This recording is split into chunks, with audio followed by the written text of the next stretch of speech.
안녕하십니까. 오늘은 아주 날씨가 이제 아주 좋은 봄 날씨입니다. 우리 다 같이 우리 찬송가 409장, 새 찬송가 309장입니다. 409장 목마른 내 영혼.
찬송은 412장, 새 찬송가는 290장이 되겠습니다.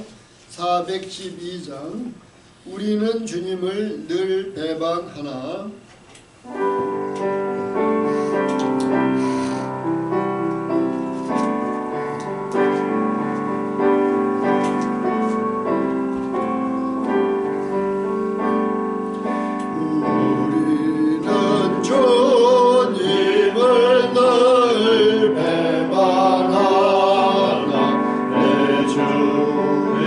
예수여 전이 날 부르사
신앙 고백 드린 다음에 제가 기도드리겠습니다. 전능하사 천지를 만드신 하나님 아버지를 내가 믿사오며 그 외아들 우리 주 예수 그리스도를 믿사오니 이는 성령으로 잉태하사 동정녀 마리아에게 나시고 본디오 빌라도에게 고난을 받으사 십자가에 못 박혀 죽으시고 장사지 사흘 만에 죽은 자 가운데서 다시 살아나시며 하늘에 오르사 전능하신 하나님 우편에 앉아 계시다가 저리로서 산자와 죽은 자를 심판하러 오시리라.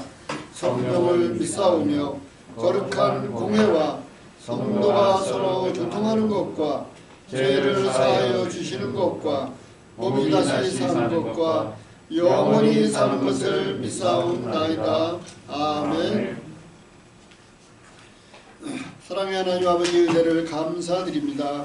오늘 아침도 우리에게 밝은 태양을 허락하여 주셔서 우리가 그 빛 가운데서 어둠을 헤쳐나갈 수 있게 하여 주시니 감사드립니다. 우리가 늘 예수 그리스도의 그 생명의 빛 안에서 생명의 그 샘물 안에서 우리가 이 험난한 세상을 이기고 헤쳐나갈 수 있도록 은혜 내려 주시옵소서. 오늘도 우리가 이 토요일 아침에 치유 예배로 모였습니다.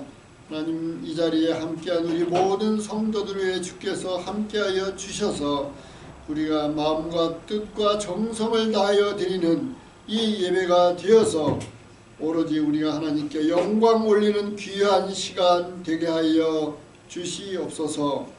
오늘도 우리 백 목사님 말씀을 준비했습니다. 하나님 성령께서 인도하여 주셔서 하나님 나라의 이 말씀을 정말 우리에게 은혜가 되는 이 말씀으로 선포할 수 있는 힘과 능력을 허락하여 주시옵소서. 우리 가정과 또 우리 자녀들 주께서 늘 함께하여 주셔서 주 안에서 늘 강건하며 주 안에서 화평하며 또 주 안에서 치유의 역사가 일어나는 우리 가정들 되도록 주께서 함께하여 주시옵소서.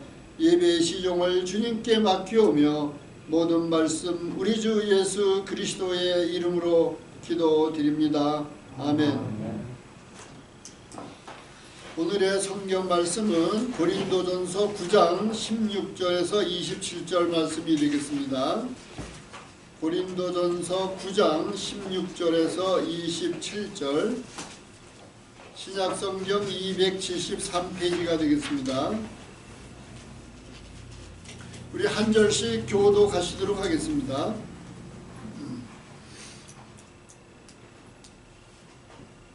내가 복음을 전할지라도 자랑할 것이 없음은 내가 부득불할 일임이라. 만일 복음을 전하지 아니하면 내게 화가 있을 것임이로다.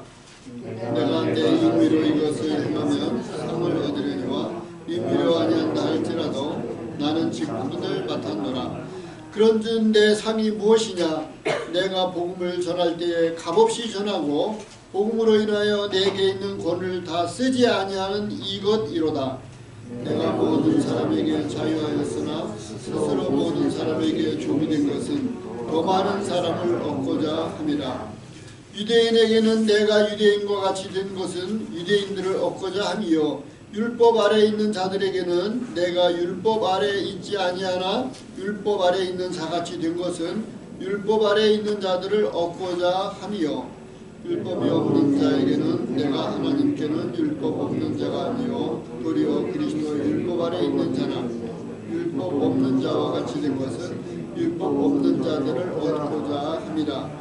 약한 자들에게는 내가 약한 자와 같이 된 것은 약한 자들을 얻고자 함이요 여러 사람에게 내가 여러 모양이 된 것은 아무쪼록 몇몇 사람을 구원코자 함이니 내가 복음을 위하여 내 모든 것을 행함은 복음에 참여하고자 함이라.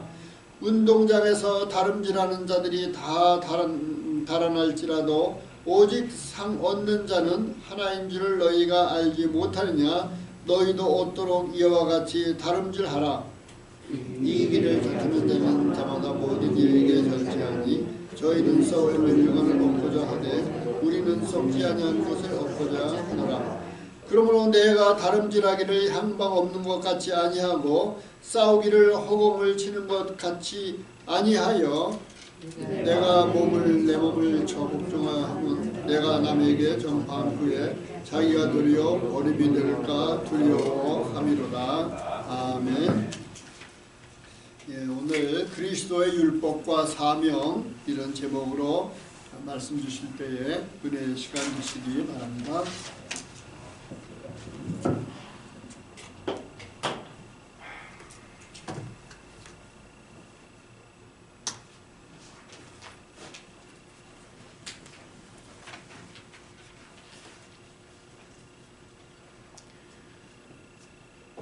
그리스도의 율법과 사명 고린도전서 9장 16절에서 27절 말씀입니다.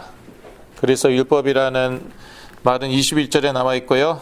사명에 대해서는 16절 또 그 외에도 여러 절에 나와 있습니다. 21절을 다 같이 읽으시겠습니다. 고린도전서 9장 21절을 다시 한번 읽겠습니다.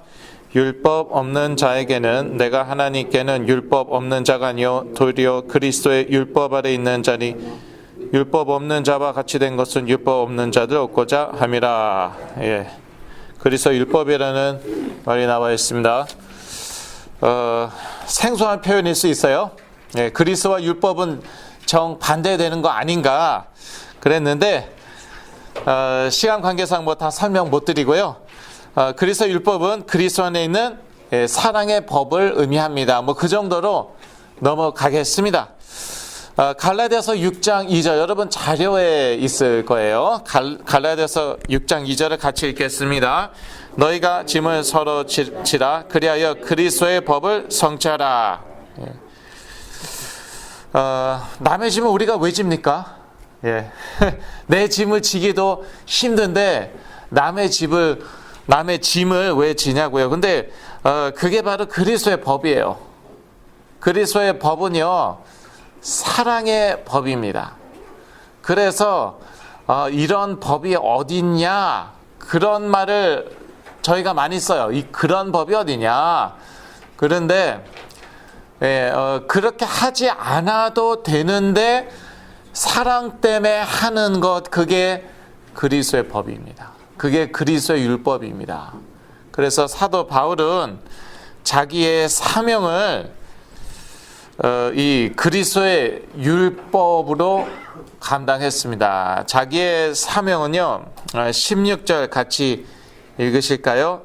내가 복음을 전할지라도 자랑할 것이 없으면 내가 부득불할 일이라. 만일 복음을 전하지 아니하면 내게 화가 있을 것임이로라. 예.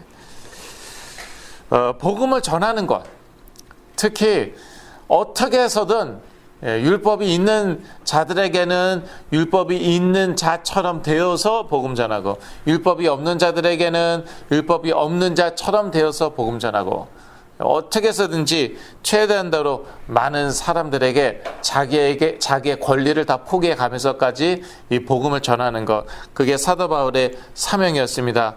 이것을 이제 이 사명을 감당하기 위해서 그리스도 율법 사랑의 법으로 섬겼습니다. 자신을 낮추고 자기 권리를 포기하고 모든 사람에게 나아가서 예수 그리스도의 복음을 전했습니다. 사도의 권리에 대해서 오늘 나와 있어요. 고린도전서 9장에 나와 있어요. 저희가 읽지는 않았는데 4절에서 14절에 나와 있는데요. 사도의 권리는 복음 전하는 자의 권리입니다. 14절에 나와 있어요. 복음 전하는 자의 권리, 특히 그때 당시 초대교회였죠. 초대교회들은요, 이 사도들이 막중한 임무를 맡았습니다. 거의 다 예수 그리스도의 직속 제자들이었어요. 그래서 이제 이 교회의 파운데이션, 교회의 기초를 놓는 것입니다. 얼마나 중요합니까? 그래서 그리스도께서 모퉁이 돌이 되었어요. 그다음에 이 사도들이요, 가르쳤습니다. 그래서 중요한 그런 가르침을 많이 가르쳤죠. 뭐 교리적인 그러한 가르침들도 있고요. 그런 중요한 파운데이션을 이렇게 놓았습니다. 그렇게 이제 복음을 전하였는데 사도의 권리는 복음을 전하는 자의 권리였고 복음으로 말미암아 먹고 살 권리였습니다. 14절에 그렇게 나와 있어요. 먹고라는 말은 안 나와 있어요. 제가 삽입한 거예요. 그 이유는 그런 뜻이기 때문입니다. 영어 성경 보면 더 분명합니다. 14절을 다 같이 읽으시겠습니다. 이와 같이 9장 14절 이와 같이 주께서도 복음 전하는 자들이 복음으로 말미암아 살리라 명하셨느니라. 영어로 보면은 who preach the gospel should receive their living from the gospel. receive their living. 한마디로 생계를 얘기하는 거예요. 그러니까 사도들은 복음으로 먹고 살 권리가 있었어요. 근데 사도 바울은 그것조차 포기했다는 것이죠.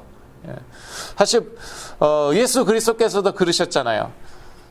계속 복음 전하시고 사역하시면서 일하셨습니까? 일 안 하셨어요. 텐트 메이커 아니셨어요. 그거 전혀 문제가 안 되는 것입니다. 지금 팬데믹 때문에 많은 목사님들이 일을 하시게 되었대요. 근데 그거에 대한 논란이 있죠. 일을 해야 되냐 말아야 되냐 뭐 어떡합니까? 그거는 뭐 선택의 여지가 없어요. 뭐 먹고 살 수 없으면 어쩔 수 없이 일하게 되는 거예요. 그런데 성경적으로 보면은 이 복음 전하는 것만으로 먹고 살 수 있어야 돼요. 그게 성경적인 원리입니다. 사도들은 특히 그랬습니다. 복음으로 말미암아 먹고 살 권리가 있었어요. 14절 이렇게 나와 있고요. 또 사도의 권리는요, 육신의 것을 거둘 수 있는 권리예요. 11절인데요. 뭐 읽진 않겠습니다. 제가 읽어드릴게요. 우리가 너희에게 신령한 것을 뿌렸은즉 너희 육신의 것을 거두기로 과하다 하겠느냐. 이것은 뭐 물질적인 것을 얘기하는 것이겠죠. 그런 것을 이제 받아도 된다는 것이에요. 믿는 자들로부터 헌금이라든지 무슨 뭐 물질이라든지 그런 거 받아도 된다는 거예요. 그 외에도 뭐 베드로와 다른 사도들처럼 결혼해도 되고요, 자녀 가져도 되고 괜찮습니다. 그거 다 다른 사도들 다 그렇게 했대요. 그런데 사도 바울은 그렇게 안 했어요. 그러니까 사람들이 더 좀 그래서 더 우습게 여기는 사람들이 있었나 봐요. 믿는 자들 가운데. 야, 베드로 봐라. 아내도 있고 애도 있고 헌금도 이렇게 잘 받아갖고 그래서 이렇게 생활하는데 사도 바울 봐라. 장가도 못 갔어. 요즘에도 장가 누가요 되게 압력을 많이 받고 있거든요. 그래서 저는 알아요. 요즘에도요 시집 장가 안 가면은요 압력을 받기도 하고 또 눈총을 받기도 하는데 지금 고대 사회 얘기하는 것입니다. 사도 바울이 장가를 안 갔단 말이에요. 사도 바울 뭐 문제 있는 거 아니야 좀? 왜 저래? 저 멀쩡한 사람이. 당연히 그러니까 자녀도 없죠. 그 다음에 헌금도 안 받아. 야, 무능력한 거 아니야? 왜 이렇게 헌금을 안 받고 사역을 하는데 아무도 헌금을 안 하나 보지. 이렇게 우습게 여기고 만만하게 여기고 막 한심하게 여기고 그러나 보죠. 근데 사도 바울의 상은 따로 있었어요. 다른 사도들하고는 다른 상이 있었어요. 그게 이제 15절에서 23절에 나와 있는데 사도로서의 권리를 쓰지 않는 것이었습니다. 12절에 나와 있고요. 사도로서의 권리를 쓰지 않는 거예요. 그래서 값없이 복음을 전하는 거였어요. 18절에요. 그래, 나 헌금 안 받아도 된다. 제발 이 메시지 들어달라. 이 복음의 메시지, 그리스도를 증거하는 이 메시지 들어달라. 우리는 성전 우리는 예배드릴 장소 빌리지도 못해요. 괜찮다. 그냥 모여라도 달라. 우리 예배 드릴 수 있도록 모여라도 달라. 우리는요 성전 건축 못해요. 우리 보세요. 우리는 노예고 뭐 거지에다가 뭐 서민이에요. 무슨 성전 건축을 합니까? 아, 괜찮아. 건축하지 마. 단 모여라도 달라. 예배라도 드리자. 예수 그리스도의 이름을 우리가 예배라도 드리자. 사도 바울이 이제 그런 식으로 사역을 했던 것이죠. 사도 바울의 상은요, 복음으로 더 많은 사람을 얻는 것이었습니다. 19절인데 복음으로 한 사람이라도 더 얻는 것이었어요. 그러기 위해서 자기 권리 다 포기했어요. 결혼할 권리, 자녀 가질 권리, 뭐 헌금 받을 권리, 뭐 사택, 사택을 이제 이렇게 주는 교회도 많이 있잖아요. 미국 교회들은 거의 다 그러는 것 같더라고요. 사택 필요 없다는 거예요. 성전 필요 없다. 예배 쳐서 필요 없다. 성전 건축 안 해도 된다. 다 포기하고 모든 권리, 사도로서의 모든 권리 다 포기하고 한 사람이라도 이렇게 전도하기 위해서, 예수 그리스도께 인도하기 위해서, 그리스도의 제자로 만들기 위해서 사도 바울은 그렇게 노력했고, 그것이 자기의 상이었습니다. 그것이 자기의 상이었습니다. 이제 상, 곧 그 사도 바울의 사도 바울의 상은 사도 바울의 사명과 뗄 수가 없었어요. 결국 이제 다 자기에게 받은 사명이 있거든요. 그 사명을 감당하면은 그 사명에 따라오는 상을 받는 것입니다. 가슴이 막 뜨거워지는데. 사도 바울의 사명과 자기 절제. 그래서 24절에서 27절에 사도 바울의 사명과 자기 절제에 대해서 얘기하는데요. 우리 자녀가 자기 주위에 이렇게 시달리는, 자기 자녀가 시달린다, 자기 주위에 누가 시달리는데 내가 정말 이 자녀를 또는 내 주위 이 사람을 살려야겠다. 그거 사명으로 아셔야 됩니다. 사명으로 아셔야 돼요. 그리고 죽으면 죽으리이다. 죽으면 죽으리이다. 그러한 각오로 임하셔야 됩니다. 그렇지 않으면은 살아나지 않습니다. 그렇지 않으면은 살아나지 않고요. 그 사명을 감당할 때에 따라오는 그 상은 얼마나 큰지요. 이 세상에서도 조금 맛볼 수 있을 거예요. 이 세상에서도. 그런데 이 세상에서 맛보지 못한다 하더라도요, 천국에서 분명히 그 상을 받으실 것입니다.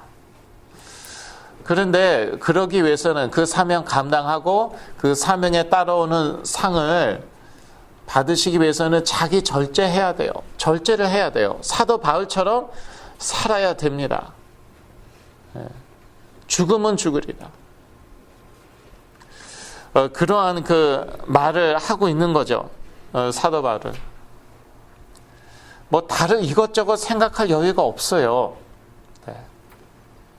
너무 가슴이 아파요. 뭐 이것저것 생각하고 이 말 저 말 듣고 그럴 여유가 어디 있습니까, 지금?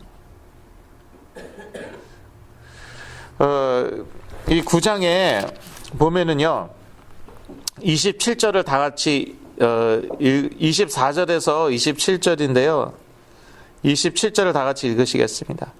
내가 내 몸을 쳐 복종하게 함은 내가 남에게 전파한 후에 자기가 도리어 버림이 될까 두려워함이로라. 이렇게 하지 않으면은요, 사도 바울이 자기 사명을 감당 못하고 하늘에서 자기 상 못 받는 거예요. 그래서 24절에 운동장에서 다름질을 하는 자들이 다 달아날지라도 오직 상 얻는 자는 하나인 줄을 너희가 알지 못하느냐. 너희도 어떠록 이와 같이 다름질하라. 지금요, 저희들은요, 목숨 걸고요, 100m 달리기를 하는 것입니다. 물론 그게 이제 사실 인생은 길기 때문에 마라톤이라고 생각하시면 됩니다. 자, 시작! 여러분 뭐 좌우 보고 뭐 텔레비전 뛰면서 텔레비전 봅니까? 영화 봅니까? 그래야지 사람 하나 살리는 거예요.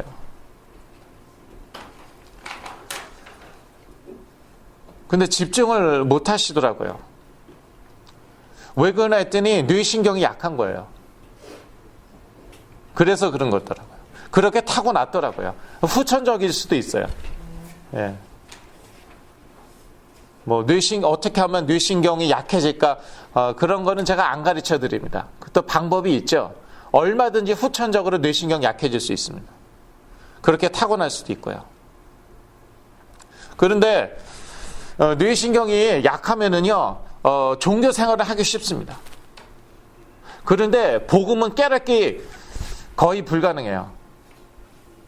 그건 제 체험입니다. 누구 비판하는 거 아니에요. 제 얘기 먼저 드리는 거예요. 예, 종교 생활을 하기 쉬워요. 종교에 빠져들긴 쉬워요.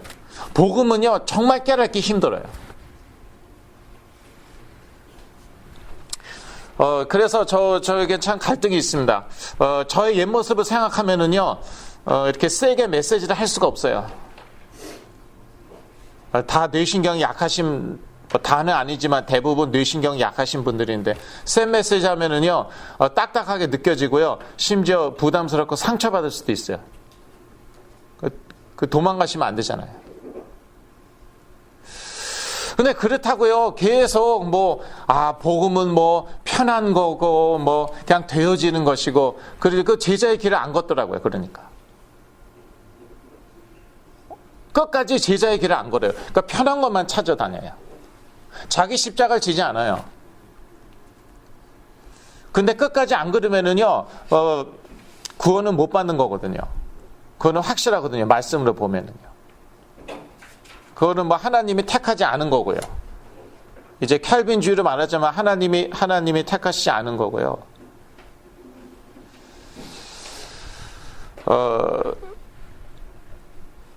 그런 사람들 저는 많이 알고 있어요. 그러니까 하나님께서 이 복음을 계속 수고하고 무거운 짐진 자들아 다 내게로 오라 내가 너희를 쉬게 하리라.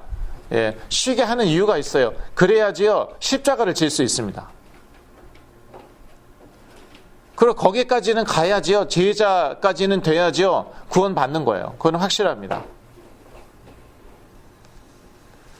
그게 이제 그 신학적으로 설명하려니까 정리가 잘 안 되죠. 예. 이게 칼빈주의, 알미니안주의야. 복음은 하나예요. 그리스도도 하나예요. 그러니까 저의 체험을 말씀드리자면은요. 계속 힘을 주시더라고요. 복음으로 계속 힘을 주시더라고요. 그런 다음에 뭐라고 그러시냐? 이제 이렇게 너는 여생을 편히 살면 되는 것이다. 너 영혼이 잘된 같이 범사에 잘되고 강건하고 그 다음에 천국 가면 되는 것이다가 아니라고 그러시더라고요. 획 꺾으시는 거예요. 막판에 가갖고. 이게 어떻게 된 것입니까? 왜 어떻게 된 것이에요? 수고하고 저는요 그것만 따라갔어요. 예, 능력도 안 되는 게 힘도 없는 게 십자가 지겠다고 그러다가 분열증까지 왔습니다. 조현병까지 왔습니다. 그 다음에 복음을 깨달았습니다. 예, 근데 뇌신경 약한 사람들은 한 조현병 정도까지 가야 복음 깨닫습니다. 안타깝지만요 그렇습니다. 거의 그 정도까지는 가야 돼요. 그래서 이제 그 다음 깨달은 게 그리스도께서는 나에게 쉼을 주시는구나. 그거 깨달았어요. 고만 종교 생활을 하고 뇌신경 약한 사람이 종교 생활에 빠지기 쉽다고 말씀드렸죠. 그러니까 신앙이 좋은 게 아니에요. 조현병까지 온 친구들이요. 그러니까 어렸을 때는요. 신앙이 남들보다 유달리 좋았어요. 그게 신앙이 좋은 게 아니었어요. 신앙이 좋은 게 아니었다니까요. 종교생활 하는 거였어요. 근데 그럴 수밖에 없었어요. 제가 그랬어요. 부모님이 만나는 목사님들마다 제가 이제 한참 시달리고 있을 때 부모님이 저 자랑했어요. 이렇게 깨끗하고 똑바랐던 똑바르네요. 똑바르게 뭐가 똑바랐어요? 전혀 똑바르지 않았어요. 속은 베베 꼬였죠. 여하튼 겉으로는 그랬어요. 왜? 종교생활 했으니까. 종교생활 철저히 했으니까. 그래서 신학교도 가고 선교지도 가려고 그랬고 종교생활이었어요. 종교생활. 항상 그걸 자랑하셨어요, 부모님이. 그러던 애가 이렇게 됐어요. 맨날 싸우고 사람들 때리고 다니고 이렇게 됐어요. 원래 그런 놈이었어요. 속은 베베 꼬였거든요.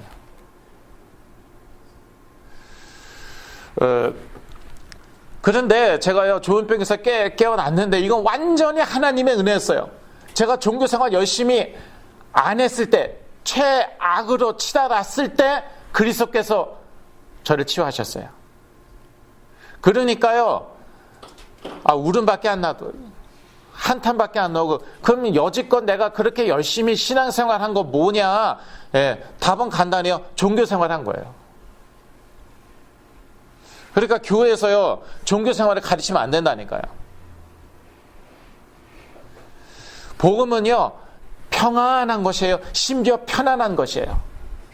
그런데 그렇게 계속 복음을요, 우리가 취하죠. 복음을 누리죠. 그러면 어떻게 되냐? 뇌신경이 강해져요. 점점 강해져요. 의학적으로 제가 오늘 말씀드리겠습니다. 뇌신경이 강해져요. 제 뇌신경이 점점 강해진대. 그러니까 옛날에는요, 제가 시달리는 친구들을 정말 잘 이해했어요. 왜냐? 제가 조현병에서 깨어나고도 뇌신경이 약했거든요. 근데 점점 이해가 안 되고 있어요, 요즘에. 왜냐? 제가 뇌신경이요, 특히 최근에 뇌신경이 되게 강해졌거든요. 그러니까 릴레이트가 안 돼요, 시달리는 애들하고. 그게 좋은 거예요. 그게 좋은 거예요. 이게 저의 사명이구나. 저는 요즘 그런 생각하고 있습니다. 지금 사회가 너무 복잡해지고요. 너무요, 이 과학기술과 이런 컴퓨터, 스마트폰, 소프트웨어의 의존도가 너무 높아지고 있습니다. 그래서요, 후천적으로도 뇌신경이 점점 약해지고 있어요. 선진국 사람들일수록. 후천적으로. 지금 우크라이나에서 전쟁 났잖아요. 러시아가 잘 싸울 것 같았어요. 옛날에 잘 싸웠거든요. 하나도 잘 못 싸우고 있어요. 왜냐? 요즘 러시아 청년들이 어떤 청년들인데? 컴퓨터하고 스마트폰하고 평생 그러다가 전쟁터에 나온 친구들이에요. 싸우기도 전에 자기가 먼저 항복하는 친구들이 있어, 글쎄. 그런 청년들이 있어, 러시아 청년들. 우크라이나가 이상외로 잘 싸우죠? 왜요? 가난해서 스마트폰이 없네. 그래도 뭐 다 보급이 됐겠지만, 컴퓨터 같은 거 다 보급이 됐겠지만, 러시아요, 대표적으로, 유럽에서 대표적으로 가난한 나라예요. 제일 가난한 나라 중에 하나예요, 우크라이나가. 그러니까 뇌신경이 강해요, 얘네들이. 강심장이에요. 탱크 밑에 몸을 던져요. 탱크에 화염병 던지고 다리에서 자폭해요. 러시아군 트럭이 못 지나가게 다리에서 자폭을 해버렸어요. 이게 우크라이나 사람들이에요. 뇌신경, 의학적으로 얘기하고 뇌신경이 강하거든요. 근데요, 뇌신경이 약하면요, 일단 자기가 고통스럽더라고요. 제가 그런 말 가끔씩 하잖아요. 저는 평생 매 초마다 고통을 느끼며 살아왔습니다. 평생. 그런 얘기를 가끔씩 했죠. 그게 무슨 의미인지 아마 모르실 거예요. 뇌신경이 극도로 약하면 그렇습니다. 뇌신경이 엄청나게 약하면 그렇습니다. 숨 쉬는 게 고통이에요. 그게 나아지고 있다는 거예요, 제가. 근데 뇌신경이 약하면 안 되는 게 일단 자기가 너무너무 괴로워요. 남은 다 행복한데 자기는 괴로워요. 그리고요, 주위 사람들이 불편할 뿐만 아니라 괴롭습니다. 주위 사람들이 얼마나 불편한지 몰라요. 그리고요, 심지어 괴로워. 그리고 사랑 아무리 그래도요, 너무 그러죠. 그럼 다 같이 또 뇌신경 약한 처지에 지겹습니다. 지겨워요.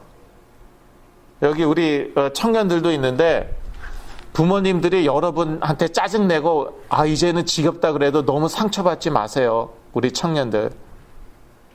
1.5세, 2세 청년들. 왜냐하면요, 나중에는요, 어머니라 하더라도 나중에는요, 저한테 고백하더라고요. 지긋지긋해. 사랑은 무슨 지긋지긋해야 돼요, 진짜. 미워 죽겠대요. 보기도 싫대요. 어머니들의 말이에요, 지금. 왜냐? 다 같이 뇌신경 약한 사람들끼리 모여 사는데 같이 사는 게 괴롭습니다. 이거는 뭐 1, 2년도 아니고 10년, 20년, 30년 지나봐요. 이게 현실이에요. 저는 현실을 좋아합니다. 근데 성경처럼 현실적인 게 없어요. 근데 이거를 치유해 주겠다는 거예요. 예수 그리스도께서. 근데 이거는요, 복음으로 예수 그리스도를 증거하는 메시지로밖에 안 되더라고요. 그래서 너무 이렇게 감각에 호소하는 예배와 메시지 피하십시오. 듣지도 마세요, 그런 거. 그런 교회 다니지도 마세요. 저도 옛날에 그랬어요. 근데 뇌신경이 약할수록 그런 데가 더 호소력이 있습니다. 예. 그래서 제가 그런 데만 쫓아다녔어요, 옛날에는. 왜냐? 느낌이 팍 와요, 느낌이. 근데 그런 데 가야 좀 살만 나더라고요.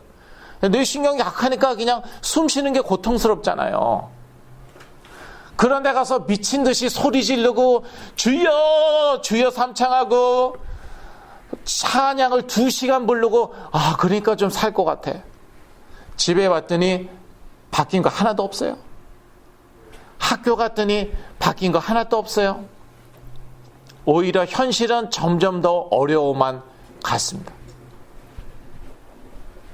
그러니까 어떻게 됩니까? 더 가요, 더. 교회를 더 가요. 일주일에 4번 제가 교회 갔어요. 대학교 1, 2학년 때 일주일에 4번은 교회 갔어요. 그래서 F 받고 그랬어요. 학점 F 받고. 그러니까 부모님이 교회 못 나가게 하더라고요. 너는 신앙생활이 아니라 종교생활이다. 저 사단인 줄 알았어요. 부모 사단인 줄 알았어요. 부모를 막 저주하고 사단은 예수 그리스도를 꺾고 막 그랬어요. 사도 바울은 그랬죠. 일하지 않는 자는 먹지도 말라고. 학생들은요, 공부하는 게 일입니다. 공부 안 할 거예요? 그럼 먹지도 말아요. 저희 부모님은 아주 똑바르신 분들이시거든요. 근데 제가 이렇게 시달리는지 모르고 그거 알았으면은 좀 봐줬을 텐데. 그래서 제가 이제 교회 일주일에 한 번 갔는데, 그러니까 뭐 그냥 참 감정을 터치하는 그런 메시지 있잖아요. 그리고 2시간 찬양을 해봐요. 눈물이 안 나오나, 헌신 안 하나, 선교지 가겠다고 헌신 안 하나, 한번 2시간 찬양해 보세요. 다 눈물 나와요. 다 헌신해요. 선교지 가실 사람은 손 드십시오. 네, 한 7, 80%는 손 들더라고요. 그래서 제가 이제 선교사 후보생이 된 거예요. 그렇게 된 거예요. 근데 뇌신경이 지금 강해지고 있다니까요. 점점 강심장이 되고 있어요.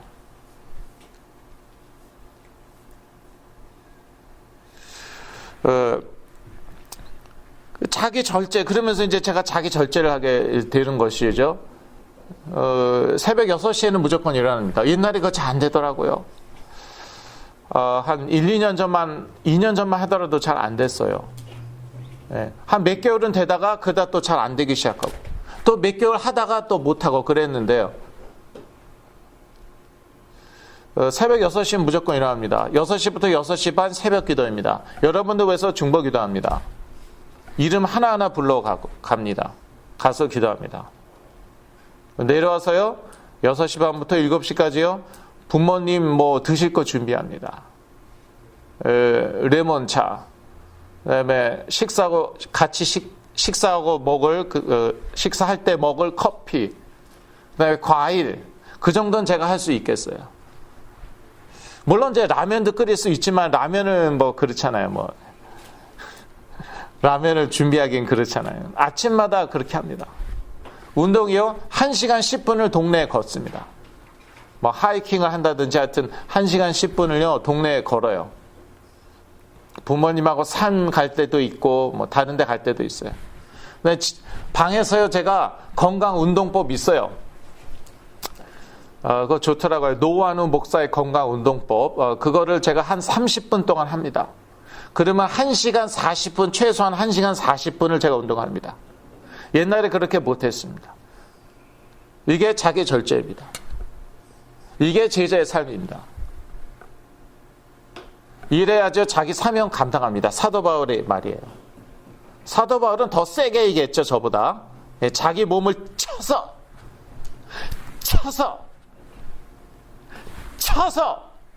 복종시킨다. 저보다 더 세게 얘기했어요. 달리기 하는 사람이 뭐 이것저것 합니까? 이것저것 봅니까? 이 사람 눈치 저 사람 눈치 보고 있습니까? 그걸 달리기 못해요. 얼마 전에 올림픽 있었죠? 올림픽에 시작 빵 하고 다 뛰는데 뭐 좌우 쳐다보고 뭐 시계도 보고 이거 달리기 끝나면 뭐 먹을까? 그럴 여유가 없어요. 사도 바울이 그렇게 달렸어요. 왜? 그렇게 달리지 않으면은요 상을 못 받는데요, 글쎄. 상을 못 받는데요. 그래서 구원은 받았는데 갔더니 상이 하나도 없어. 그 대사도 바울이 천국에 갔더니요 상이 없는 거예요. 구원을 받았는데. 물론 구원 자체가 너무나도 큰 상이죠. 예. 비교할 수도 없는 너무나도 큰 상인데 그렇잖아요. 지중해를 몇 바퀴 돌고 막 그렇게 핍박받고 그랬는데 상이 없어, 글쎄요. 올라갔더니. 그 뭐예요? 근데 그 정도는 해야죠. 사람 하나 살리더라고요.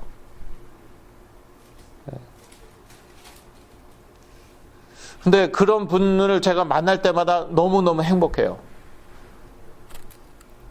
그러면 저도 그러면 같이 죽겠습니다. 전 주저없이 말할 수 있습니다. 여러분 주위에 여러분 뭐 자녀를 위해서 죽으시겠습니까? 그럼 저도 같이 죽겠습니다. 기쁜 마음으로. 죽어도 여한이 없습니다. 왜냐?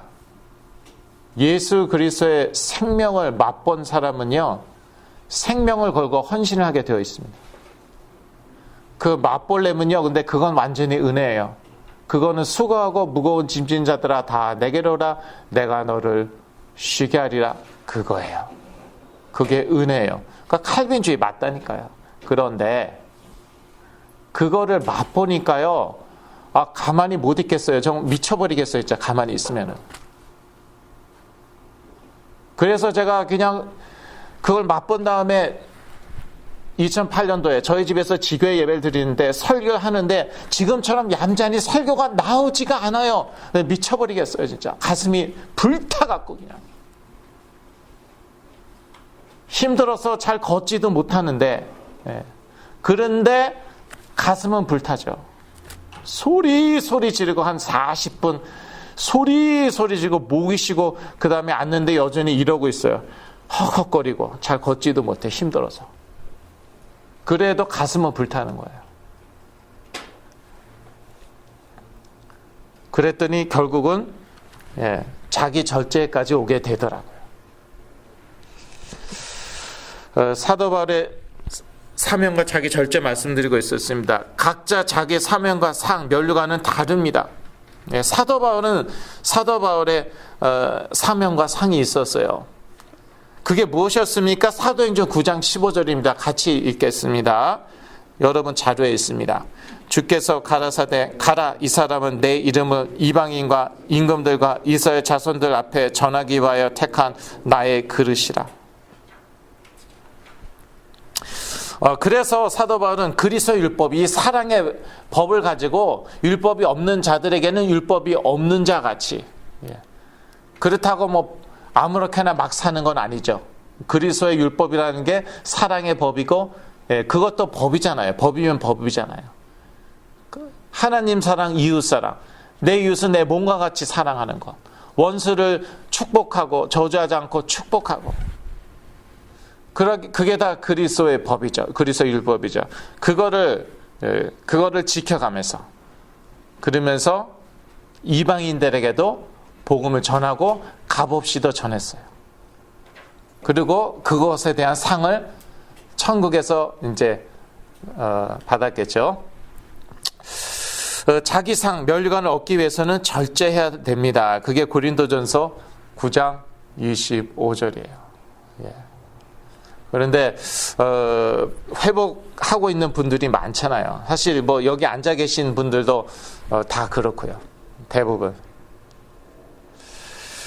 그래서 일단 이 그리스도가 선포되는 메시지, 그 현장에 있어야 되고요. 그걸요, 제가 이제 느낌으로 표현하면은 좀 그래요. 그 신비주의에 빠질 수 있어요. 그런데 하도 답답해서 제가 드리는 말인데, 정말 예수 그리스도가 원색적으로 선포되는 현장에 있죠. 그럼 어떤 느낌이냐면은요, 신경이 죄어지는 느낌이에요. 신경이 풀어지는 게 아니라, 신경이 약해지는 게 아니라, 신경이 이렇게 꽉 죄어지는 느낌이에요. 제가 밤에 제 메시지를 틀고 자는 이유가 있습니다. 그 웃는 사람들도 있더라고요. 무슨 유명한 목사님 설교도 아니고 자기 설교 들으며 잔대. 그리고 제 생각에도 조금 웃긴 것 같아요. 유명한 목사님들 설교도 있는데 그 이유가 바로 여기에 있어요. 바로 여기에 있는 거죠. 제 뇌신경이 약하잖아요. 뇌신경이 꽉 죄어지는 느낌이에요. 그러니까 은혜는 별로 너무 딱딱하게 느껴질 때가 많더라고요. 너무 딱딱하게 느껴져요. 별로 재밌지도 않고요. 웃기는 것 썰렁한 조크에서 가끔씩 웃기더라고요. 바보 같은 소리도 많이 했더라고요, 진짜 옛날에. 그런데요, 그래도 끝까지 제 메시지를 틀고 자는 이유가 있습니다. 지난밤에도 그렇게 했어요. 뇌신경이 조여져요. 그래서 그러는 거예요. 한 몇 시간 찬양해봐요. 느낌이 어떻습니까? 그냥 하늘이 뚫리고 하늘이 열리고, 뇌신경이 약한 사람들 말하는 건데요. 하늘이 열리는 느낌이에요. 가슴이 후련한 느낌이에요. 너무 행복해요. 그런데 뇌신경이 약해져 있어요. 뇌신경이 풀려 있어요. 뇌신경이 풀려 있어요. 뇌신경이 조여지지가 않아요. 그래서 제가 초창기에는 그랬잖아요. 다른 메시지 듣지 마시라고 그랬어요, 제가. 상당히 용감해요. 지가 교주인가? 어떤 목사님이 그러더라고요. 대단하지도 않더구만, 들어보니까. 진짜예요. 그런 목사님들도 있었어요. 이제 저하고 좀 나이가 비슷해갖고 친한 목사님들이 있거든요. 참 신기하게 그런 목사님들이 제 치유 메시지 현장에 와서 앉아있죠. 무조건 졸아요. 그런 분들이 목사님들 많이 됐습니다. 제가 말씀드렸죠. 뇌신경 약한 분들은 종교 생활에 빠지기 쉽다고 그랬죠. 종교 생활에 빠지면은 목사님 되죠. 그런 목사님도 아주 많아요. 그런 목사님들이 제 메시지 듣죠. 그대로 졸아요. 그대로.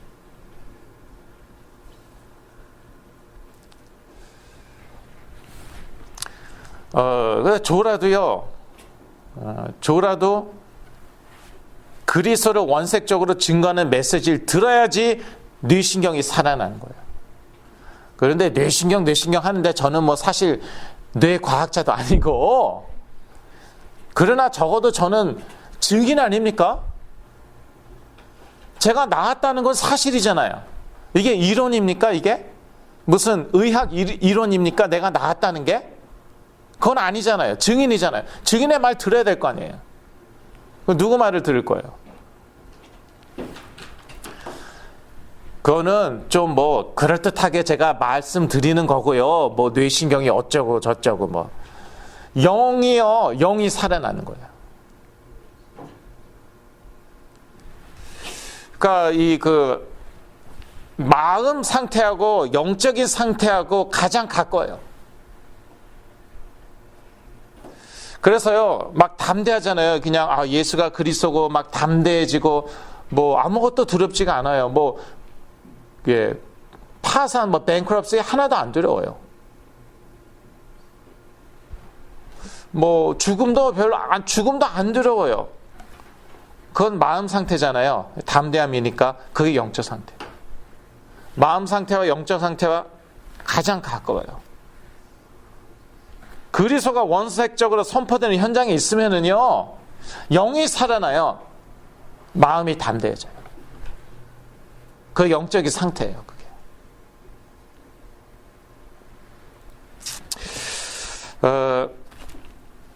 그래서 이제 절제를 하게 된다는 것입니다. 자기상 면류관을 얻기 위해 절제하게 된다는 것이에요. 예. 그리고 뇌신경이 약한 사람은요, 정말 이러한 과정 거치지 않으면요, 복음을요, 깨닫기가 거의 불가능합니다. 예. 건강한 분들은요, 예, 건강하니까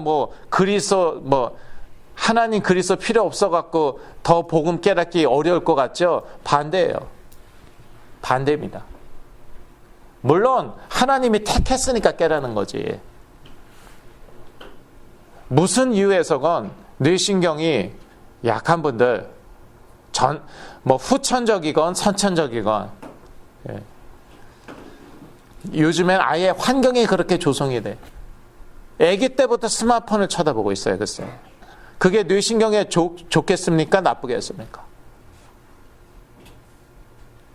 제가요, 몇 시간요, 유튜브 보니까 확 상태가 안 좋아지더라고요. 작년에 그랬어요, 작년 초에. 하루에 몇 시간씩 유튜브를 봤더니요, 뇌신경 약해지더라고요. 힘들었습니다, 저. 그런데 아기 때부터 그걸 보여줘요. 참, 그러니까 놀랄 게 없어요. 청년 중에 정원숙 이사님께서 그러셨잖아요. 요즘 청년 중에 가장 흔한 정신질환은 우울증이 아니다, 조현병이다, 스키조프레니아. 그게 얼마나 무서운 건데, 스키조가 얼마나 무서운 건데 그게 제일 흔하대요, 글쎄. 그런 세상이 돼버렸습니다. 이러한 현장에서요, 이런 저런 얘기할 시간이 없어요. 예수는 그리스도, 원색적으로 복음만 계속 선포해야지, 계속 졸건, 뛰쳐나가건, 상관없어요. 그래야지, 예, 뇌신경이 회복되는 거예요. 영이 힘을 얻는 거예요. 그래서 제자까지 되는 거예요. 자기 절제도 하게 되고, 세상에서도 자기 절제해야지 성공합니다. 제자까지 갈 필요도 없어요. 세상에서도요, 자기 절제를 해야지 성공을 하는 거예요. 그렇지 않으면요, 성공해도 무너져요. 원래 타고난 사람들 있잖아요. 원래 자기 그 달란트가 뛰어난 사람들 있잖아요. 아니, 나는 그냥 내가 내키는 대로 했더니 부자가 되더라. 그걸 또 간증이라고 하고 다니고, 그런 사람들은 있을수록 빨리 무너지잖아요. 뭐냐? 자기 절제가 없으니까. 그 돈 가지고, 그 시간 가지고 뭘 하겠어요?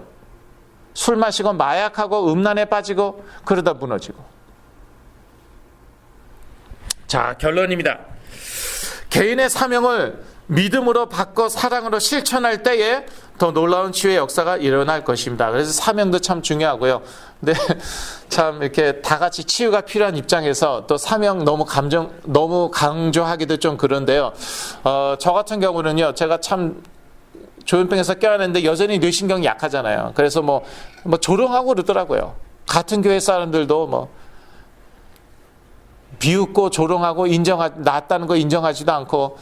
그런데 그 치유 사역, 제가 2007년도 말에 깨어났는데 2009년도 불과 2년 만에 벌써 치유 사역을 시작했어요. 약을 먹고 있는데 우울증 약 먹고 있으면서 치유 사역 시작했어요. 그런데 제 사명 감당했다는 이유 하나만으로 하나님이 얼마나 역사하시는지요. 저는 아직도 우울증을 앓고 있는데, 시달리고 있는데 이미 조현병 환자들이 낫기 시작하는 거예요. 2009년도에. 제 CD 계속 들었다는 이유 하나만으로. 별 내용도 없더라고요. 지금 들어보면 그냥 소리 지르고 뭐 예수 그리스도 뭐 그 소리밖에 안 하는데 그거 듣고 낫더라고요. 우울증, 조울증, 조현병. 자기 사명 감당했다는 거예요. 참 감성이 50이 넘어가고 점점 체력이 더 좋아지고 척추가 점점 더 교정이 되고, 그리고 막 무슨 이상한 감정이 생기는데 창피해서 그건 얘기 못 하겠고 50이 넘어갔고 창피해갖고 하여튼 그만큼 사명이 중요하다는 것이죠. 그리스도의 율법과 사명, 그게 메시지 제목이었습니다. 기도하겠습니다. 하나님 아버지, 예수 그리스도 주신 것 참으로 감사하며 이 예수 그리스도를 우리 모두 회복되어서 또 우리 사명도 감당하게 하여 주옵소서. 예수 그리스도 이름으로 기도했습니다. 아멘.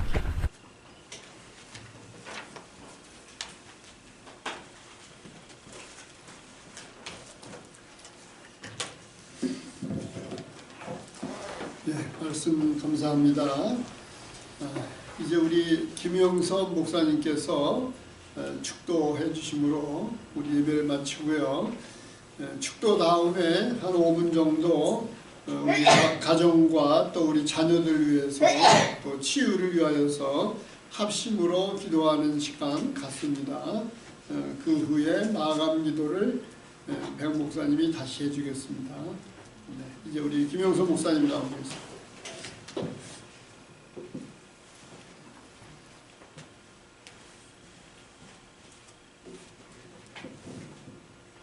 이제는 우리 주 예수 그리스도의 구원해 주신 은혜와 우리 아버지 하나님의 극진하신 사랑하심과 성령님의 역사하심과 인도 보호하심, 치유하시는 역사가 오늘도 미가 치유 선교회에 나와서 예수 그리스도의 율법을 지키며 그 사명을 감당하기 원하는 이가 치유선교의 모든 성도님들의 개인과 가정과 우리 후대들 위해 지금부터 영원까지 함께 하시기를 간절히 축원하옵나이다. 아멘.